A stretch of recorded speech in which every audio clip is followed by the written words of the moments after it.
है वो है 5/3 और बराबर में 7। मानक समीकरण इस तरह होती है ax + by + c = 0। पहली वाली में a1 b1 और c1 लिख देंगे और दूसरी वाली में a2 b2 और c2 लिख देंगे, ठीक है। लेकिन ये जो a b c है इनके मान होने चाहिए पूर्णांक में। पूर्णांक का मतलब कि ये बटे वाली संख्या नहीं होनी चाहिए, ये परिमेय संख्याएं होती हैं और हमको मान चाहिए पूर्णांक के अंदर। तो पहले तो इस परिमेय संख्या को हम चेंज करेंगे। कैसे चेंज करेंगे? देखो, इसके बटे में से हमको 2 हटाना है और इसके बटे में से हमको 3 हटाना है। ये समीकरण, इसको नाम दे देते हैं समीकरण नंबर 1 और इसको नाम दे देते हैं समीकरण नंबर 2।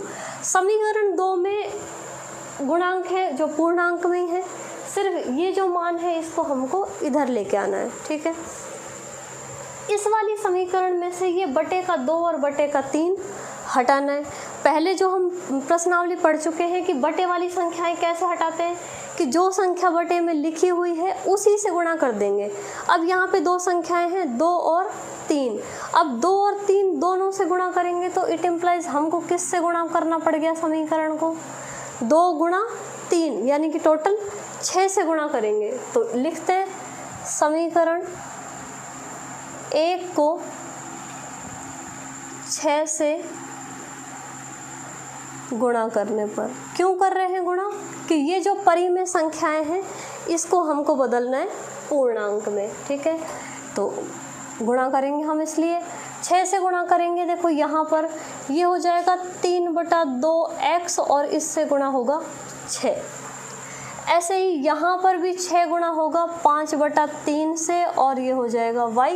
इस 7 को हम ले आएंगे इधर तो ये -7 और गुणा 6, इससे भी गुणा होगा 6 और बराबर में 0, ठीक है। तो ये समीकरण चेंज हो गई। अब हल करेंगे इस समीकरण को। देखो यहाँ भाग लगा सकते हैं, कितनी बार जाएगा? 3 बार। 6 में भाग दे सकते हैं, ये 6 गुणा में है और ये 2 भाग में।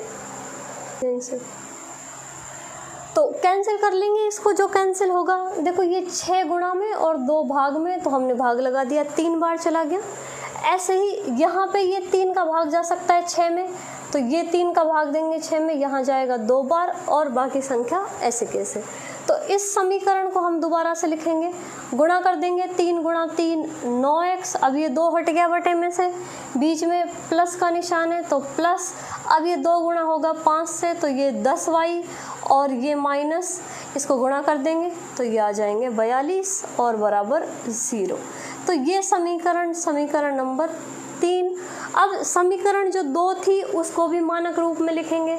मानक रूप में कैसे लिखते हैं कि 9x और -10y, और जो वहाँ पर संख्या है बराबर के उधर उसको भी हमको लेके आना है इस साइड में ही, तो ये हो जाएंगे -14 और ये बराबर में 0। इसको दे देते हैं समीकरण नंबर 4, ठीक है। अब जो हमको समीकरण दी हुई थी पहली और दूसरी, उन दोनों समीकरणों को हमने मानक रूप में लेके आ गए हम, और समीकरण बन गई हमारे पास समीकरण नंबर 3 और समीकरण नंबर 4। अब हम लिखेंगे कि समीकरण 3 तथा 4 की तुलना मानक समीकरण से करने पर। मानक समीकरण से करने पर अब जो ये सवाल चल रहा है ये हमारा सेकंड वाला क्वेश्चन बन गया है जो अभी हमने किए थे, कि अब यहाँ पे हमको लिखने a1 b1 और c1। तो a1 x के साथ वाली संख्या, b1 y के साथ वाली संख्या और जो अचर पद है वो है c1, ठीक है। ऐसे ही यहाँ पर a2 9 और b2 -10 और c2 -14, ठीक है। ये लिख दिए हमने। अब हम क्या करते हैं कि अनुपात निकालते हैं a1/a2। तो a1/a2 लिखेंगे 9/9, तो 9/9 इसका मान आएगा 1।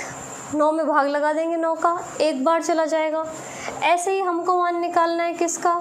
b1/b2 का। तो b1/b2 10/-10, यहाँ भी भाग जाएगा एक बार, लेकिन क्या लगा हुआ है माइनस, इसलिए आंसर आएगा माइनस का 1।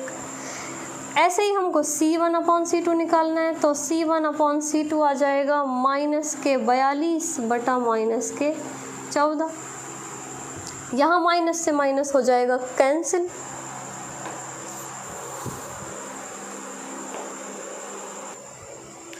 यहाँ लिख लेंगे इसको C1/C2, तो C1 का मान था माइनस के 42 और C2 का मान है माइनस के 14।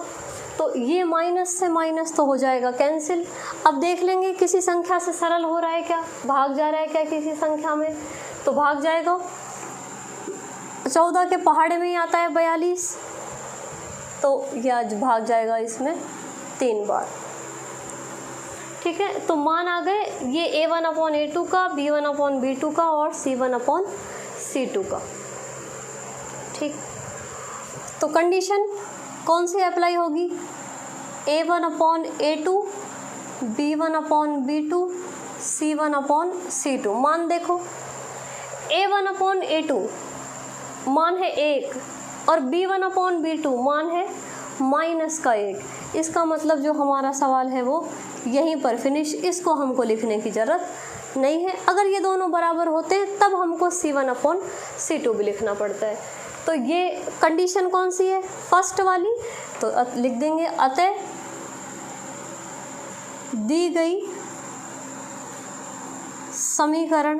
अब ये फर्स्ट वाली जो कंडीशन है जिसमें रेखाएं होती हैं प्रतिच्छेदी, जो हमने लिखा था कि अगर A1/A2 बराबर नहीं होता B1/B2 के, तो जो समीकरण है वो 2 प्रतिच्छेदी रेखाओं को निरूपित करती हैं, जिसका एक हल होता है और वो हल कैसा होता है, संगत। तो यहाँ हमसे क्या पूछा है कि समीकरण युग्म का हल कैसा होगा, संगत या असंगत। तो सिर्फ हमको क्या लिखना है, दी गई समीकरण युग्म का हल संगत होगा, सिर्फ इतना ही लिखना है हमको। जो पूछा है सिर्फ उसी का आंसर देना है कि अगर रेखाएं पूछी हैं कैसी होंगी, प्रतिच्छेदी, समांतर या संपाती, तो रेखाओं के बारे में लिखना है। और अगर हल पूछे हैं कि संगत होगा या असंगत, तो फर्स्ट और थर्ड कंडीशन में हमारा हल होता है संगत। तो ये फर्स्ट कंडीशन है, इसलिए हल होगा इसका संगत। ठीक है, ऐसे ही इसके 2 क्वेश्चन और हैं जिनको भी हम कर सकते हैं। सेकंड वाला क्वेश्चन कर लिया हमने इसी टाइप का।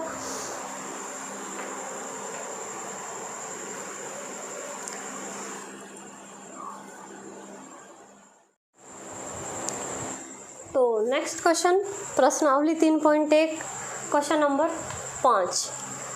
क्वेश्चन को पढ़ेंगे पहले।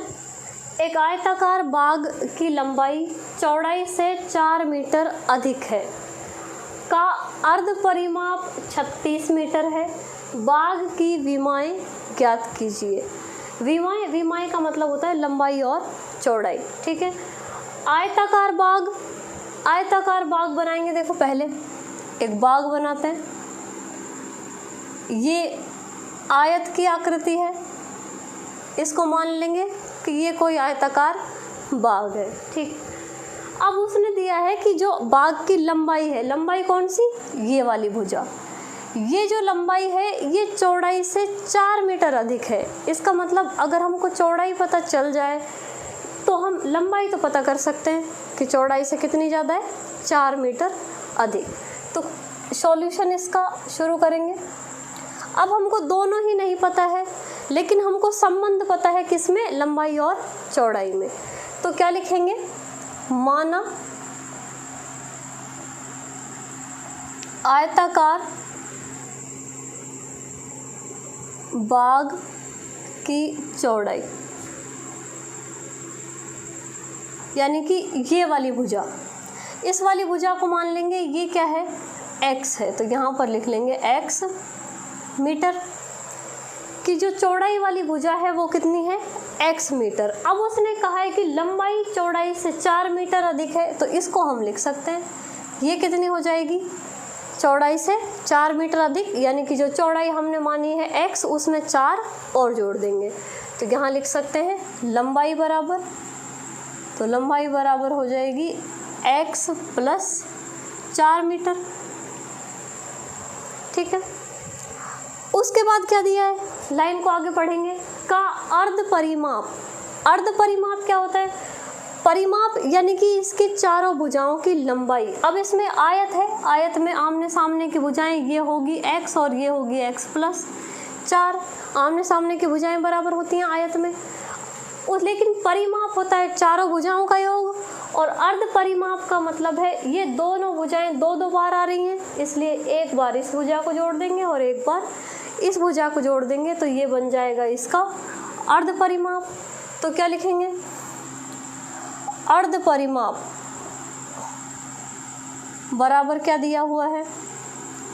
36 मीटर। अर्ध परिमाप होता क्या है? लंबाई प्लस चौड़ाई। इसका मान है 36। अब लंबाई चौड़ाई हमारे पास हमने मानी हुई है कि लंबाई है x प्लस 4 और चौड़ाई है x बराबर 36। ये समीकरण बन गई हमारे पास। इट इम्प्लाइज, जोड़ देंगे x और x हो जाएंगे 2x, इस 4 को भेज देंगे वहाँ, तो 36 माइनस 4, इट इम्प्लाइज 2x बराबर, घटा देंगे यहाँ पर ये 32, और इट इम्प्लाइज x बराबर 32/2 यानी कि 16। x का मान आ गया 16। x क्या था? चौड़ाई, तो लिख देंगे। अतः छोटा सा क्वेश्चन है, सिर्फ एक चीज़ माननी है हमको, क्या? इस बाग की चौड़ाई, ठीक है, उससे बाकी का क्वेश्चन बन जाएगा।